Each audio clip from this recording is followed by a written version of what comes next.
aux associations.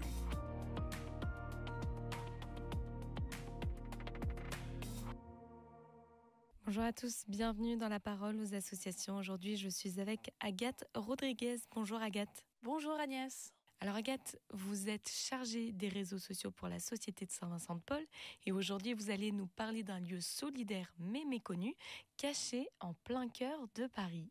Oui, vous êtes peut-être déjà allé en famille ou entre amis faire un escape game dans un lieu un peu insolite. Eh bien aujourd'hui, je vous emmène sous l'église de la Madeleine, dans le 8e arrondissement de Paris. Vous savez, celle de Johnny. On a récemment beaucoup entendu parler avec le foyer de la Madeleine, ce restaurant associatif niché sous l'église. Mais ce n'est pas la seule action solidaire qui s'y déroule. Depuis 25 ans, l'accueil Hosanna Madeleine ouvre ses portes aux personnes en grande précarité. 6 demi-journées par semaine, les bénévoles déverrouillent l'une des petites portes sous les colonnes de la Madeleine pour accueillir les plus fragiles. Ils leur proposent collation, machine à laver, douche, mais surtout chaleur humaine et écoute attentive. Pour les personnes accueillies, c'est une pause précieuse dans un quotidien difficile. Et du côté des bénévoles, c'est toujours avec le sourire qu'ils les reçoivent. Comme Caroline, bénévole depuis 15 ans à l'accueil aux Anames et au foyer de la Madeleine. Depuis quelques années, elle s'occupe des permanences pour les femmes chaque mardi après-midi. Alors est-ce que les bénévoles accueillent uniquement des femmes ? Alors non, bien sûr, mais les bénévoles savent qu'offrir du respect et de l'intimité est essentiel pour ceux qui ont déjà tout perdu. C'est pourquoi des permanences distinctes sont organisées pour les hommes et pour les femmes. Pour une femme en grande précarité, avoir un endroit chaleureux où laver son linge, prendre soin d'elle et simplement souffler quelques heures, c'est essentiel. Certaines viennent de loin, poussant leur chariot rempli de vêtements. Pour elles, l'accueil aux Anames n'est pas juste une aide, c'est une parenthèse dans leur quotidien.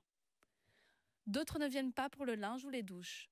Elles s'installent autour d'un café ou d'un chocolat chaud pour discuter des derniers événements ou partager un moment de convivialité.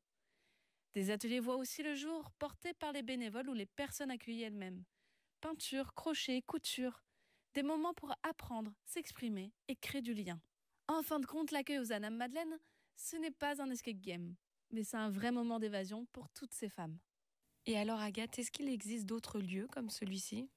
Alors, heureusement pas aussi discret que l'accueil aux Anames, mais partout en France, il existe de nombreux lieux chaleureux ouverts par les bénévoles de la Société de Saint-Vincent-de-Paul.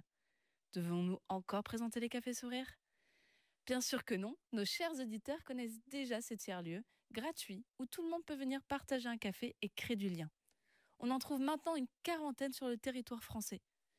Nos bénévoles s'engagent pour proposer des permanences régulières pour que tous, de passage ou habitués, puissent se retrouver facilement autour d'un café et partager un moment chaleureux.